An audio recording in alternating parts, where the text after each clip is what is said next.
Alright. Well, need to go get the car washed, because got it really muddy after that last time down in the water. Figured good time to make another video about why I think the Ram Rebel is a good daily driver.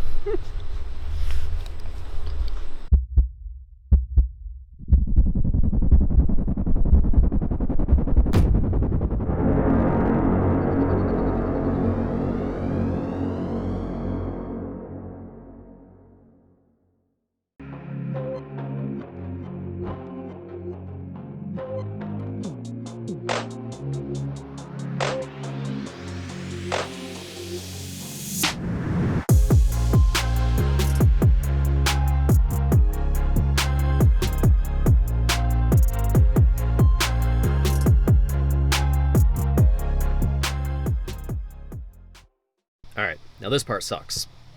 Now I'm not the tallest of dudes, average height, 5'9", 5'10", but I do have short little arms.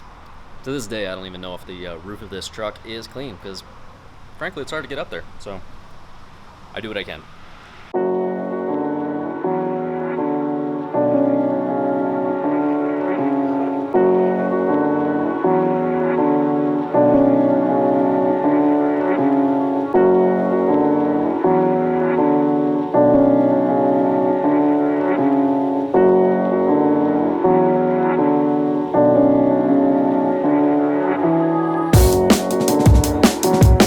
Why do they make car wash soap smell like bubblegum?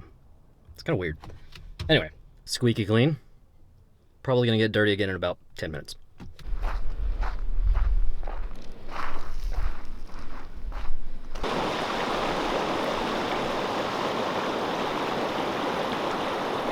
Alright, found a pretty cool little spot here.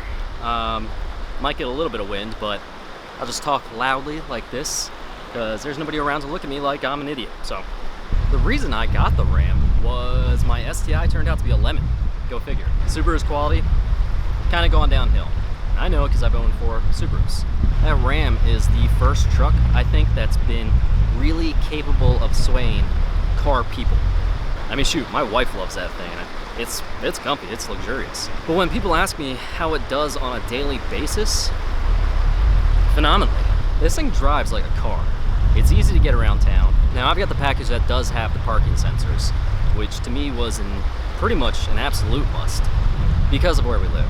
And I knew that there were going to be areas that I'd have to park that were going to be kind of a tight squeeze. And being my first truck, I didn't feel comfortable looking over that hood and knowing exactly where the front end was. Got tons of visibility everywhere, but it's seen over that front end and down. With those sensors, not a problem.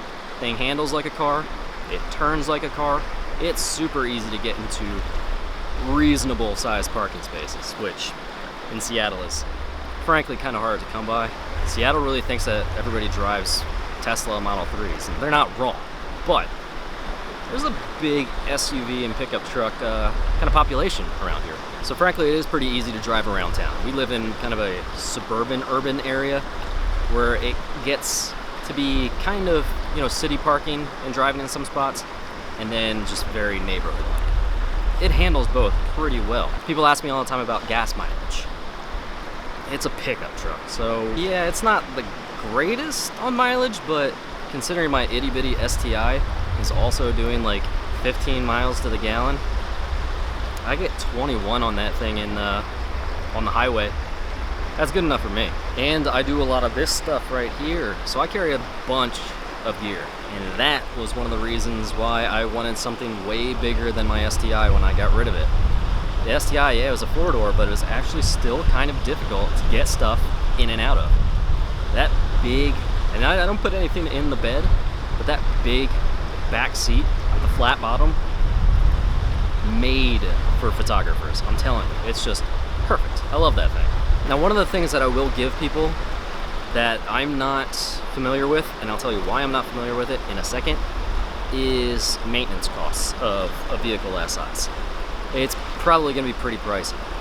And I say probably because, like I said, I'm not aware of, and I'm not aware of because at the dealership I paid for, I think it's like $80 a year extra to get free maintenance. So oil, fluid, tire rotations, everything that's basic maintenance on upkeep on your car, I paid the $80 for that because I assumed, knowing what oil changes cost my STI above 100 bucks, it was gonna be more than that in the truck, just considering how much oil it would take. So I assume every oil change on something like that, even though it's probably using a lesser grade than a turbo engine, just the volume alone is gonna be pretty pricey. So I assume every oil change is probably gonna be 130 bucks, somewhere around there. And if you do it every 7,000 miles and you drive, you're gonna pay $300 to $400 a year just in oil changes. Whereas I paid 80 bucks a year for 3 oil changes. All right, just in case it's too windy out here, and just in case this babbling brook is too loud, I'm gonna do some footage, some stuff that I came here to do in the first place, and I'll get back to you in a little bit.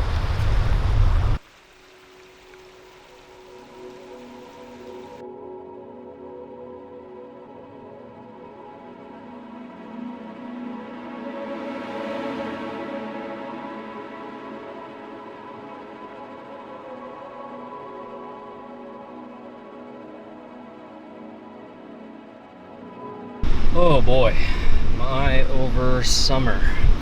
I don't know how I grew up in Florida. I just don't know how I do it anymore. All right, so to wrap this up, I do think that this is a very capable and good decision for a daily vehicle, given where you live. Riding a bike by yourself with a mask. That's stupid. I think that's kind of an obvious sentiment. If you live in the city, the chances are you don't need a truck. You're not gonna be doing a lot of work-oriented stuff with it. And even though I don't think this should be considered a work-oriented purchase, that's kind of what it does. I mean, that's what it's supposed to be for. So if you have absolutely none of that to do, ever, and you live in the city, of course, it doesn't make a lot of sense to buy a big pickup.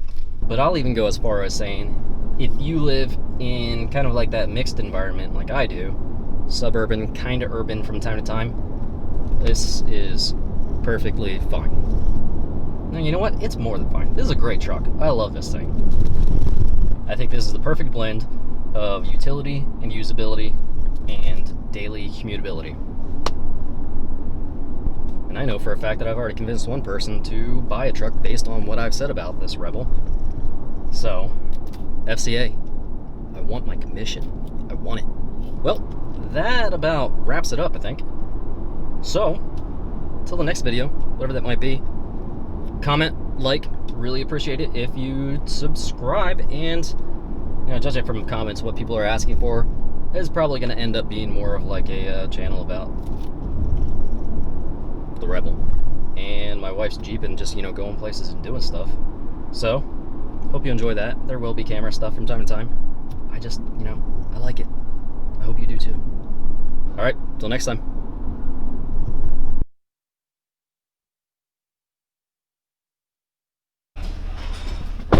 All right, never mind. That part does suck, especially when you have the 33-gallon tank like I do and then run it all the way to like 0.